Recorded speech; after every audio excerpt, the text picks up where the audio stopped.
망치에 손이 찍혀 고통을 당해본 적이 있습니까? 그럴 때마다 얼마나 아프고 아립니까?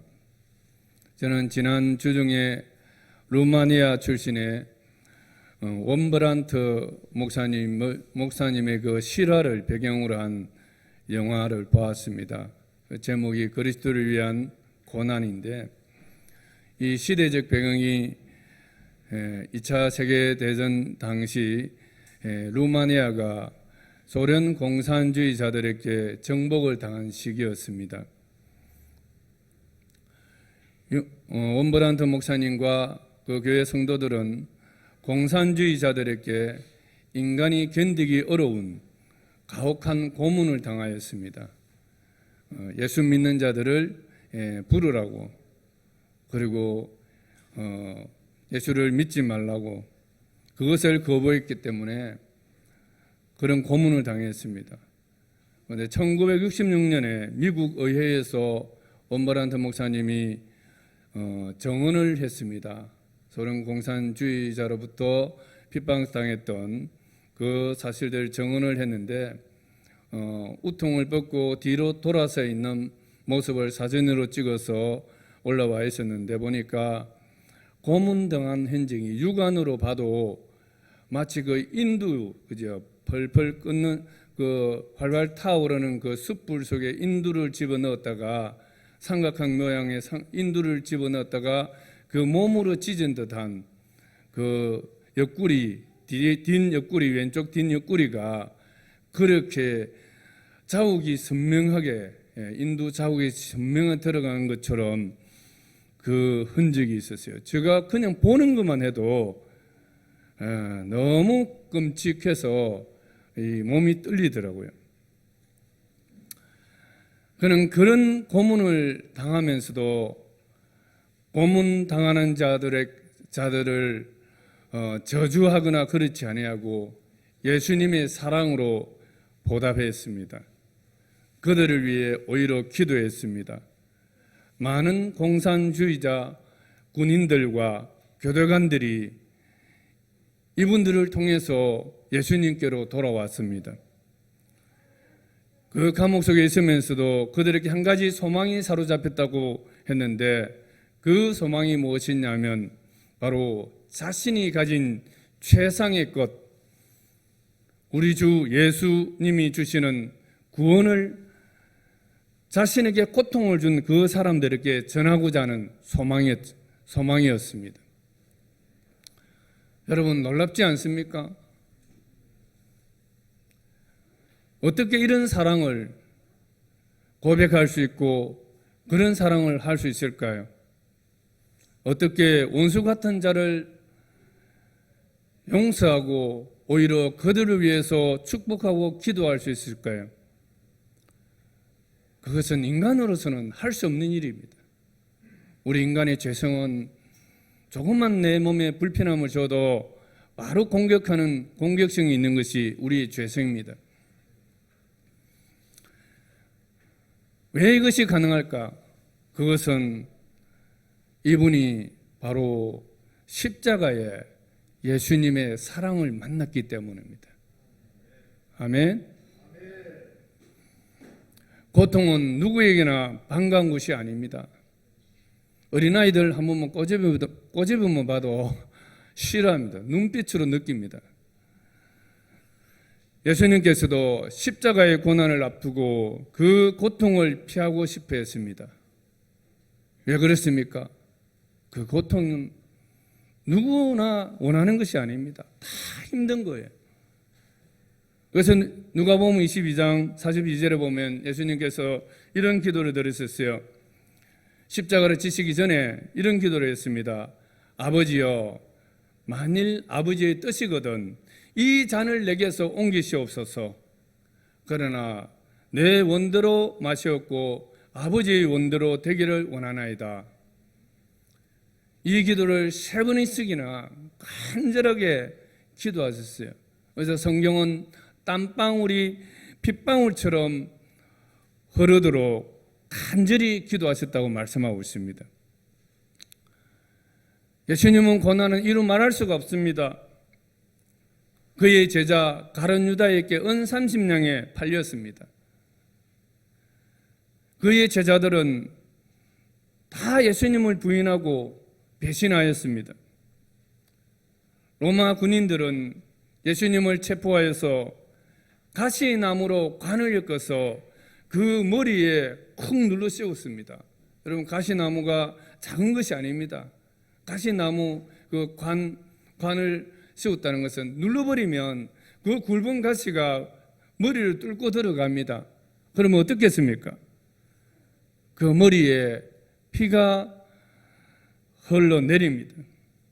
뿐만 아니라 갈대를 손에 쥐고 조롱을 할 뿐만 아니라 침을 뱉고, 예수님은 누구십니까? 하나님의 아들이십니다. 그런데도 그 예수님에게 침을 뱉고 조롱했습니다. 네가 하나님의 아들이거든 네 자신을 구원해보라 하면서 조롱했습니다. 예수님은 아무 죄도 없었음에도 불구하고 말입니다. 예수님은 로마 군병들에 의해서 채찍에 맞았습니다. 예수님을 때린 그 채찍은 12가닥 가죽끈이 달려 있습니다. 그리고 그 가죽끈에 3개씩의 뼈 조각, 날카로운 뼈 조각이 달려 있습니다.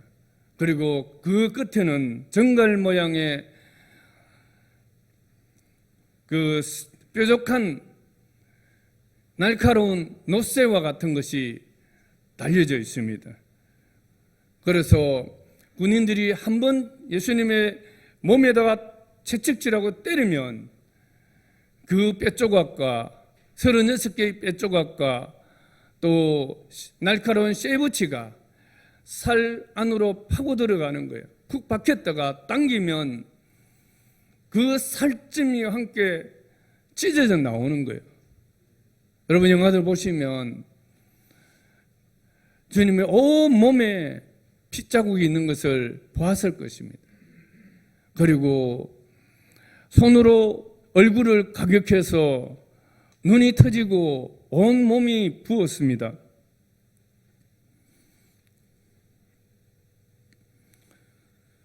그런 몸으로 십자가를 지고 겨우겨우 갈보리 언덕에 올라오니 그 악한 사람들이 예수님의 옷을 다 벗기고 십자가 위에 눕힌 채 온 사실을 밧줄로 묶고 양손과 양발에, 여기죠, 그죠?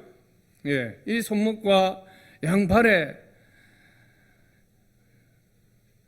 쇠로 된 그 못으로 망치질하여 십자가에 못 박았습니다. 여러분, 우리가 쉽게 이렇게 말하지만 여러분이 거기에 달렸다고 생각해 보십시오. 여러분이 자식이 그곳에 달렸다고 생각해 보십시오. 그 고통이 얼마나 아팠겠습니까? 오전 9시부터 오후 3시까지 6시간 동안 십자가에 달리셔서 몸부림치고 목이 말라 목마르다 하셨습니다. 그리고 다 이루었다 하시면서 십자가에서 돌아가셨습니다. 옆구리는 창에 찔려 물과 피를 다 쏟아내었습니다. 우리 주님은 이 고난들을 아셨기 때문에, 이 고통들을 아셨기 때문에 십자가 지시기 전에 그 기도를 하신 것입니다. 모든 인간에게 버림을 당하고 심지어 유일한 피난처였던 하나님 아버지에게 마저 버림을 당하는 슬픔을 맛보셨습니다. 아까 우리가 불렸던 아버지의 노하심, 그 아버지의 노하심, 아버지로부터도 진노하심을 받아서 다 고통을 당하신 것입니다. 3, 4일 전만 해도 사람들은 어땠습니까? 다윗의 자손이여 호산나 호산나 찬송하면서 종려나무를 가지고 들고 예수님을 환영했습니다. 그런데 그들이 어떻게 했습니까? 피에 굶주린 사자처럼 그를 죽이소서, 그를 죽이소서, 십자가에 못 박으소서 하면서 돌변하여 아우성을 치면서 주님을 죽이라고 그렇게 합니다. 3년 동안 따라다녔던 예수님의 제자들은 다 어디로 갔습니까? 우리 주님이 십자가에 그 고통당하는 그 시간, 그들은 다 어디로 갔습니까? 수많은 병고침 받았던 그 많은 사람들은 주님이 십자가에 달려 고난당할 때 다 어디로 갔습니까? 모두 다 예수님을 다 버렸습니다. 이렇게 예수님은 하나님 아버지께로부터도 진노를 받아 그 십자가 위에 있는 순간에는 아들이 아니라 죄를 짊어지고 있는 죄인으로서 하나님 아버지께로부터 버림받아 고독하게 외롭게 십자가 위에서 운명하셨습니다.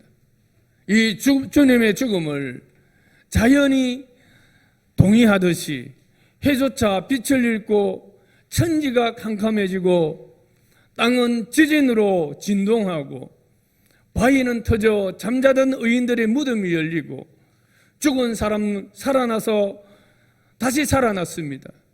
그리고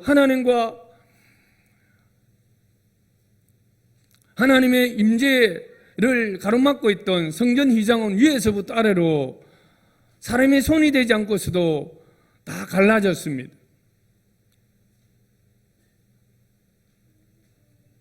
사랑하는 여러분, 호산나 호산나 하며 주님을 환영하다가 돌변하여 십자가에 죽이라고 외치던 그 군중이 바로 나의 모습은 아닌가? 여러분 한번 생각해 보십시오. 3년 동안 주님과 동고동락하면서 함께했던 그들이지만 도망간 제자의 모습이 바로 나의 모습은 아닌가? 그래서 주님께서는 인자는 여우도 굴이 있고 그렇지만 인자는 머리 둘 곳이 없다고 말씀하신 이 말씀의 의미를 주님은 아신 거예요. 사람들에게 자신을 맡기지 않았던 것입니다. 병고침을 받고도 침묵한 수많은 사람의 그 모습이 바로 나의 모습이 아닌가. 병고침 받을 때에는 감사하지만 곧 잊어버리고 언제 내 병을 고쳐주셨느냐는 듯이 감사를 잊어버리고 주님이 십자가에 못 박아 죽는 데에도 비겁하게 숨어버리는 것이 인간의 죄성인 것입니다.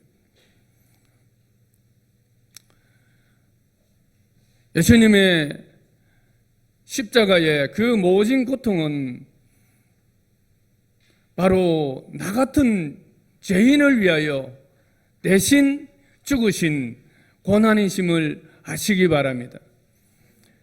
예수님께서 얼마든지 하늘의 천군 천사들을 동원해서 자신을 못 박는 그 잔악한 자들을 향해서 단번에 해결하실 수도 있지만 주님이 침묵하신 이유는 바로 저와 여러분의 속에 있는 그 군병 같은 죄성, 주님을 부인하고 도망갔던 비겁한 그 제자들의 죄성, 또 병고침을 받고도 침묵하는 그 수많은 사람들의 그 죄성을 우리 주님은 다 아시기 때문입니다. 우리 주님께서 그 죄를 친히 다 뒤집어 쓰시고 죽지 않으시면 우리에게 소망이 없음을 아시기 때문에 주님께서 우리를 위하여 고난을 당하신 것입니다.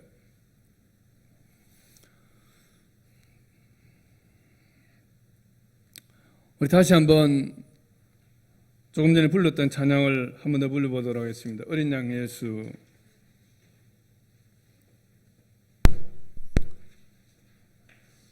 내 죄를 담당하사 원수들의 채찍에 온몸 찢기셨네. 외로움과 슬픔 홀로 담당하사 아버지의 노여움 날 위에 받으셨네. 아프고도 쓰린 눈물 홀로 흘린 주님이여, 주님 죽인 이 죄인을 용서하소서. 이렇게 받으셔서 나의 죄를 대신해 이 죄인을 용서하옵소서. 이렇게 다시 한번 찬양하도록 하겠습니다.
여러분, 정말 예수님의 당하신 고난이 바로 우리의 죄와 허물 때문임을 여러분 아시겠습니까?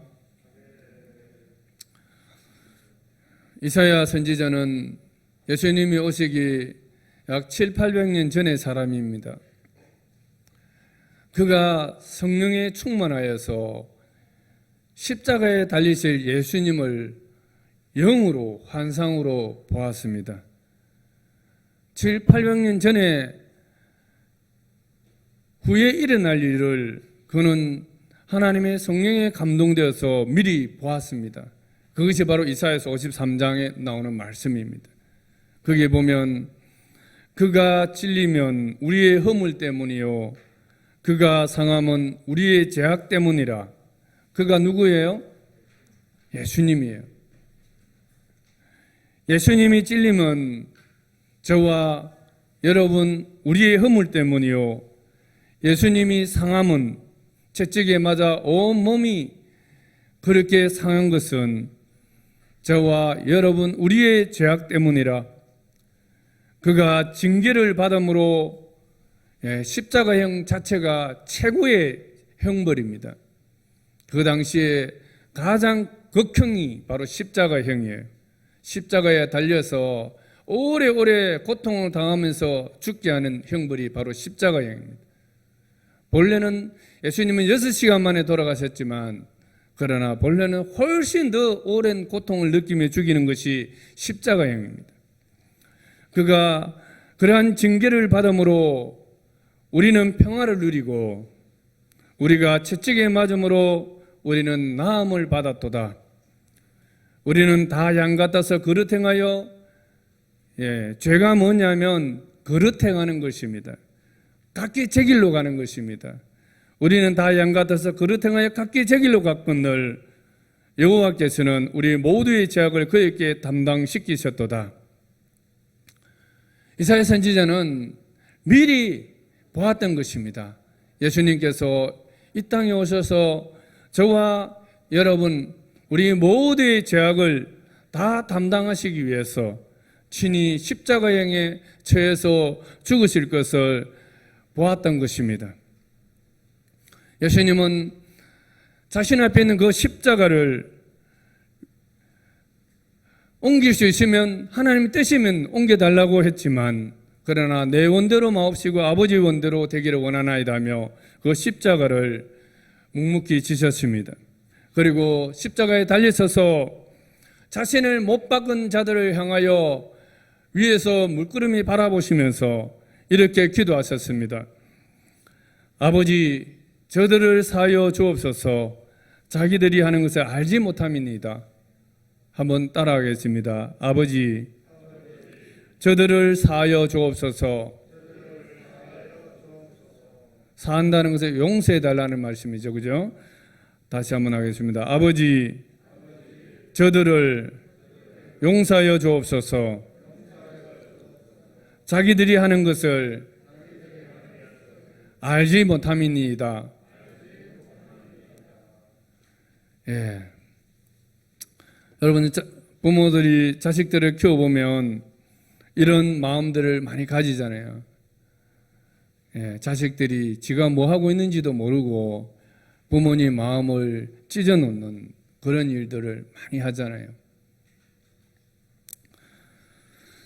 사랑하는 여러분, 여러분은 지금도 용서하지 못한 사람들이 있습니까? 십자가의 그 아픔을 다 견디셨던 예수님, 십자가의 그 아픔으로 하나님의 뜻을 다 이루셨던 예수님, 예수님의 십자가의 그 사랑을 생각하면서 용서하지 못한 사람들이 있다면 이 시간 다 용서할 수 있는 그런 은혜가 임하기를 바랍니다. 주님께서 자신을 십자가에 못 박아 죽이던 그들을 향해서 아버지여 저들의 죄를 사하여 주옵소서 하셨던 것처럼 여러분이 용서하지 못하는 여러분에게 그러한 가혹한 핍박을 했던 사람이나 고통을 주었던 그 사람들을 향해서도 여러분들 동일한 기도를 할 수 있었으면 좋겠습니다. 그들에게 예수님의 사랑의 빛이 비추도록 우리가 용서하고 축복해야 합니다. 우리 죄 대신 예수님이 당하신 십자가의 그 고통이 우리를 죄의 사슬에서 벗어나게 하셨습니다. 우리 죄 대신 십자가에 달리신 예수님의 그 고통이 우리를 의롭게 하여 아버지와의 관계를 회복시켜 주셨습니다. 우리가 용서할 수 없는 사람을 용서하고 그들에게조차도 복음을 전할 때 예수님의 사랑의 빛이 그들에게 비추이고 그들도 주님의 이 사랑의 빛 안으로 들어올 수 있는 것입니다. 강한 자들에게도 약한 자들에게도 모든 사람들에게 다 그리스도의 사랑이 필요합니다. 여러분 그리스도의 예수님의 이 사랑의 능력을 믿으십니까? 우리는 이 사랑의 빛이 예수님의 사랑의 능력이 바로 모든 사람들에게 생명의 비침을 믿으셔야 합니다. 골로새서 1장 24절 오늘 읽었던 이 말씀 그리스도의 남은 고난을 그의 몸된 교회를 위하여 내 육체에 채우노라 하신 이 말씀은 그리스도께서 당하신 그 고난을 본 우리들 그 그리스도께서 당한 그 고난으로 인해서 받은 그 사랑을 이제는 다른 사람들을 위해서 주님의 몸된 교회를 이룰 그 사람들을 위해서 우리가 담당하라는 것입니다. 첫사람 아담과 하와가 범죄했을 때 하나님은 이 범죄한 사람들에게 하나님의 사랑의 빛 안으로 돌아오도록 하시기 위해서 구원의 계획을 세우셨습니다. 바로 창세기 3장 15절입니다. 창세기 2장의 15절에 3장 15절인데 한번 15절 한번 띄워주세요.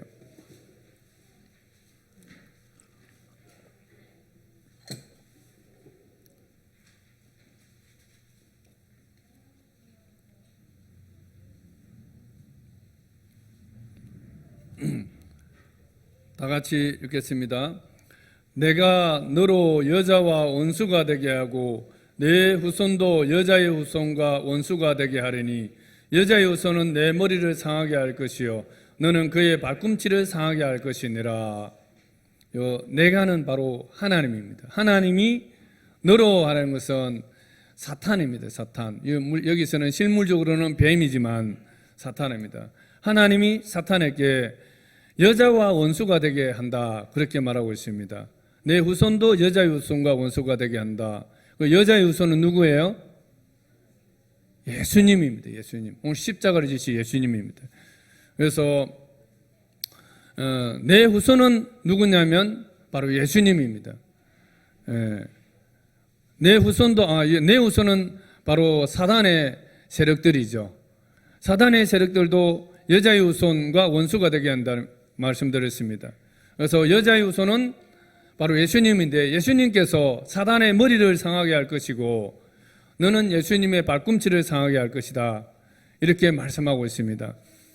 이것은 바로 사단이 사람들을 통해서 예수님을 십자가에 못 박아 죽일 것을 말하고 있습니다.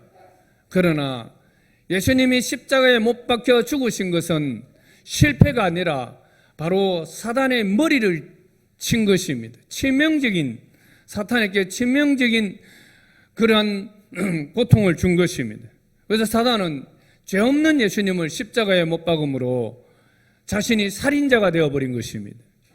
그래서 사단은 자신의 죄로 말미암아 모든 합법적인 권세를 잃어버렸습니다.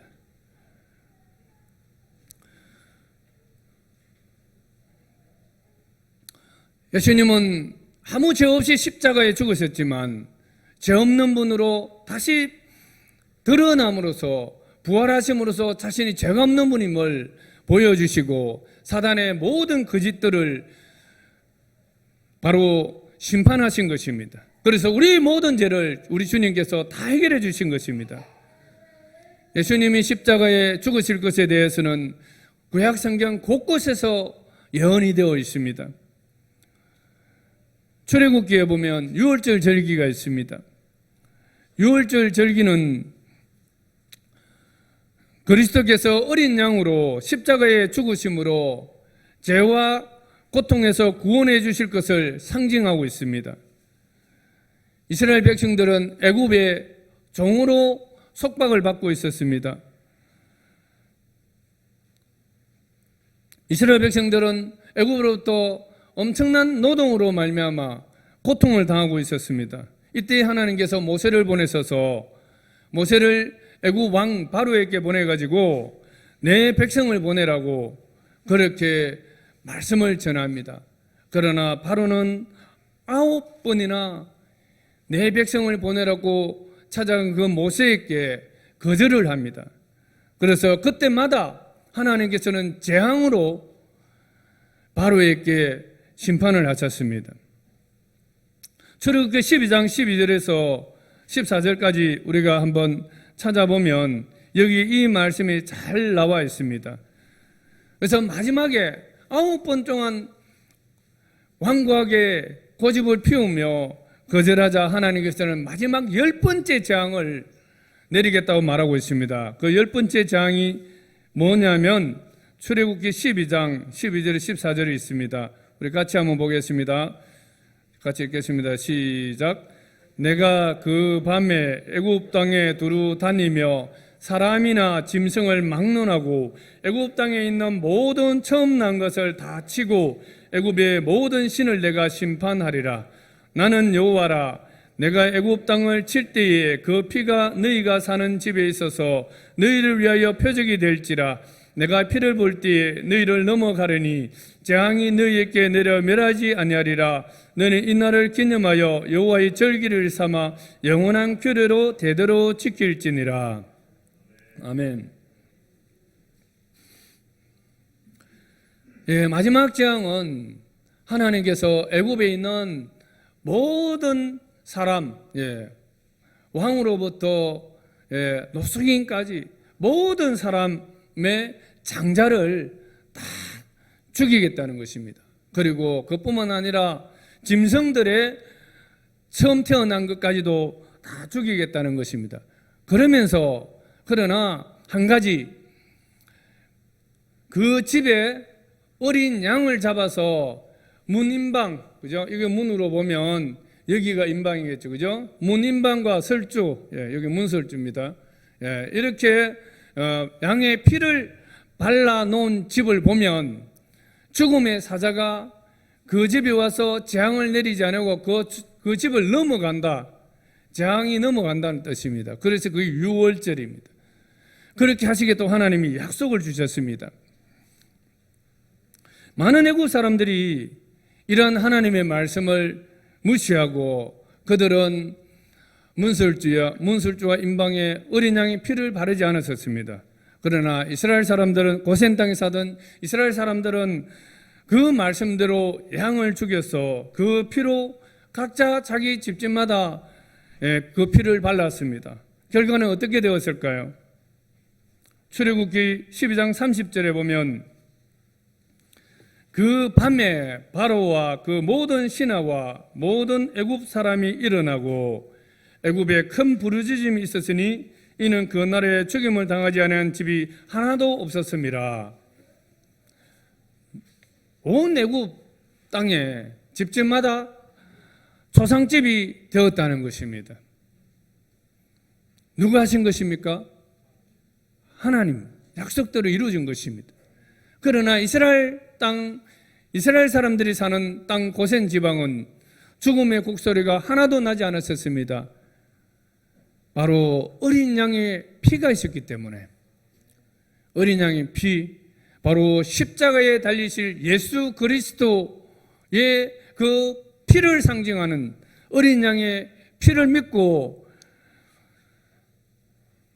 문설주와 문인방의 피를 발란 그 집에는 재앙이 넘어갔다는 것을 말씀하고 있습니다. 왕관 이 바로가 9번이나 이스라엘 백성들을 내보내지 않았지만 이 어린 양의 피 앞에 항복하였습니다. 여러분, 주님의 십자가의 그 보혈이 능력임을 믿으셔야 합니다. 오늘도 사람들은 예수님의 십자가 그 피를 뭐하려 믿노? 이렇게 이야기합니다. 그러나 이것이 생명입니다. 여러분의 생명입니다. 여러분의 구원입니다. 이 십자가가 능력입니다. 우리는 이 사실을 믿으셔야 합니다. 예수님의 십자가의 그 피를 믿으시면 저와 여러분의 완고한 모든 죄에서 구원하여 주십니다. 우리가 예수님의 이 십자가를 만나면 그렇게 고집이 세던 그런 사람도 항복하고 두 손 들고 하나님 앞에 나옵니다. 악한 저와 여러분, 우리를 하나님께 항복하게 할 수 있는 것은, 우리가 하나님께 항복할 수 있는 것은 바로 우리 주 예수님의 십자가 때문입니다. 우리 주님의 십자가의 피는 사탄의 모든 정죄와 저주로부터 구원해 주십니다. 우리 주님의 십자가의 피는 저와 여러분이 죽은 뒤에 받게 될 둘째 사망, 첫째 사망은 육체와 육이 분리되는 것입니다. 우리가 보통 나이가 들어서 죽는 것을 첫째 사망이라 합니다. 그런데 그것으로 끝나지 않아요. 저와 여러분이 죽으면 그것으로 끝나지 않습니다. 그 죽은 뒤에는 둘째 사망이 있습니다. 이 둘째 사망은 하나님과 영원히 분리되는 지옥으로 들어가는 것입니다. 이것이 바로 둘째 사망입니다. 여러분, 죽음은 정말 절망이잖아요. 그러니까 죽음은 끝났다고, 죽음은 절망적이라 생각해서 여러분들이 다들 무서워합니다. 그러나 둘째 사망이 있습니다. 그것은 하나님이 없는 영원한 그 지옥의 형벌에 들어가는 것입니다. 그래서 주님의 십자가의 피가 바로 저와 여러분을 영원한 절망인 둘째 사망으로부터 건져내어 주시는 것입니다. 저는 우리 모든 사람들이 다 이 은혜에 들어가기를 원합니다. 그래서 복음을 전하고 할 수 있으면 여러분에게 복음을 전하려고 합니다. 어떤 분은 그럽니다. 나 같은 자를 뭐 한다고 내한테 와서 이렇게 복음 전하노? 그렇게 이야기합니다. 그러나 하나님은 한 생명이 온 천하보다 더 귀하게 여기십니다.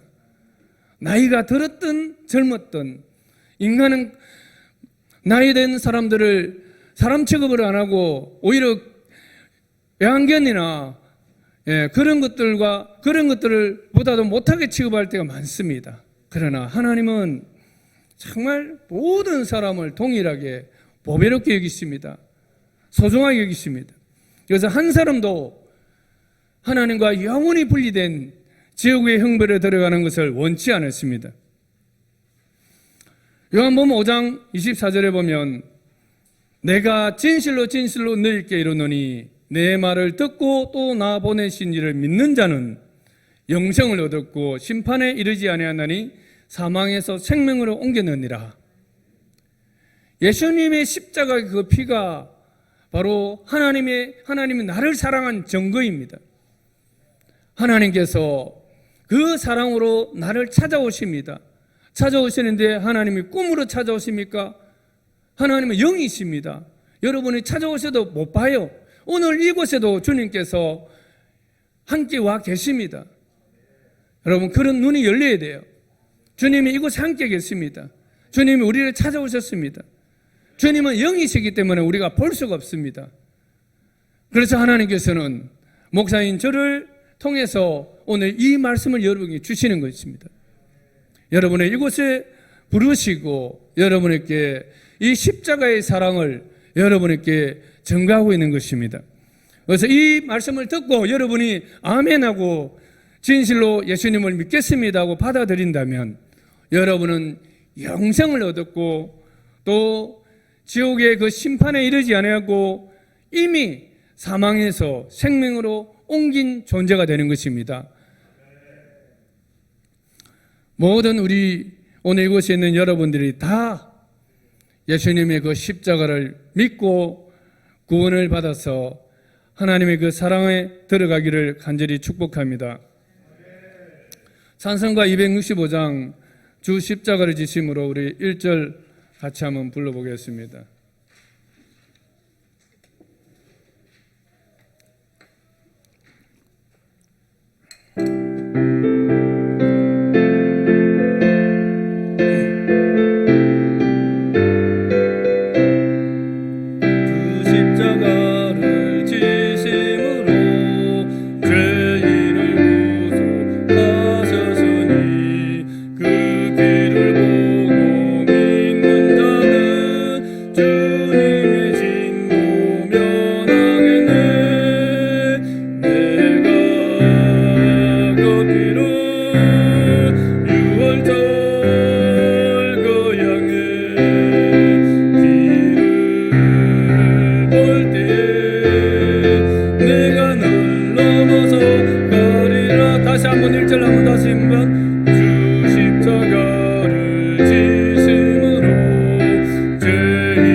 십자가에서 죽으시고 부활하신 예수님을 믿는 사람은 이미 그 속에 영원한 생명, 영생을 얻었고 죽어서도 심판을 받지 않고 이미 생명에 속한 사람이 된 것입니다.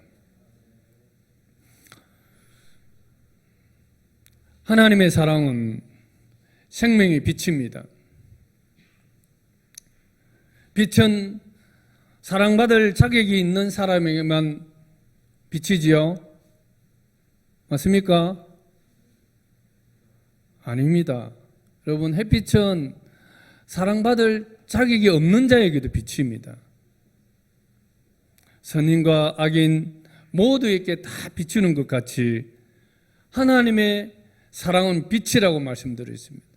하나님의 사랑의 빛은 모든 사람에게 비추어져서 모두가 그리스도의 그 빛, 예수 그리스도의 빛 안으로 나오도록 하나님께서는 우리가 돕기를 원하십니다. 저와 여러분들이 바로 그 역할을 하기를 원하십니다. 우리에게 우호적인 사람이든 적대적인 사람이든 그 모두에게 말입니다. 심지어 주님을 핍박하던 십자가에 못 박았던 그 채찍으로 자기의 몸을 쇠 부치를 박아 넣어서 잡아당기던 그 사람들에게조차도 주님의 이 사랑의 빛이 비치기를 원하셨습니다. 그러나 이 사랑의 빛을 비추도록 하는 것은 주님이 하시는 것이 아니라 바로 주님을 믿는 몸된 교회된 우리가 주님의 사랑의 빛 안으로 돌아오도록 그것이 비추도록 우리가 도와야만이 가능한 것입니다. 그래서 하나님의 교회에 남겨주신 것이 그리스도의 남은 고난인 것입니다. 그런데 여러분 이거 쉽지 않잖아요. 사람은 정말 용서하고 사랑을 베푸는 게 쉽지 않아요. 나에게 고통을 준 자는 당연히 어떻게 해야 됩니까? 저주를 받아서 죽어야 된다. 이렇게 가진 것이 우리 인간의 죄성입니다. 원버란트 목사님이 자신을 고문하는 그 고문관들에게도 복음을 전하고 그들을 향해서 기도하는 이유가 바로 그들에게도 주님의 사랑의 빛이 비추도록 돕게 하신 것이 자신에게 남은 고난으로 여겼기 때문입니다. 사랑하는 여러분, 날마다 예수 그리스도의 십자가의 사랑으로 용서하시고 또 만나는 사람들에게 축복하여서 모든 사람들이 특히 원수된 자도 예수님의 그 사랑의 빛으로 나오도록 우리가 복음을 전하는 삶을 살아야 하겠습니다. 예수님의 사랑의 빛이 오늘 저와 여러분을 통하여서 사랑하는 가족과 이웃들에게 비칠 수 있기를 축복합니다. 예수님의 사랑의 빛이 모든 사람에게 비추기 위해 예수님의 남은 고난조차도 마다하지 않고 기꺼이 그 고난을 우리 육체에 채우는 정광교회 성도 지체 여러분 되기를 간절히 축원합니다. 기도하겠습니다. 하나님 아버지, 오늘 그리스도의 남은 고난을 통하여 주님의 사랑을 보게 하시니 감사합니다. 아버지 하나님, 참으로 그리스도의 그 고난을 우리가 날마다 묵상하여 우리 안에 사랑의 깊이가 더욱더 깊어지게 하여 주시옵소서. 주님의 그 사랑의 빛이 우리 영혼 속에 날마다 비치게 하여서 또 그 사랑이 다른 사람에게 흘러갈 수 있도록 비춰질 수 있도록 우리가 그렇게 살 수 있도록 하나님 도와주시옵소서. 우리 안에 용서받은 자로서 또한 용서할 수 있는 마음을 허락하여 주시옵소서. 모든 사람이 구원을 얻기에 이르기를 원하시는 하나님의 그 사랑의 마음을 우리가 깨달아 알고 또 그 마음으로 살아가게 하여 주시옵소서. 그러므로 우리 주위가 또 죄의 사슬로 매여서 얼굴이 찌그러든 그 모든 얼굴들이 펴지고 마음에 용서로 말미암아 너그러운 마음이 되게 하여 주시옵소서. 주님께서 교회를 통해서 그리스도를 보게 하여 주시옵소서. 예수님의 이름으로 간절히 기도드리옵나이다. 아멘.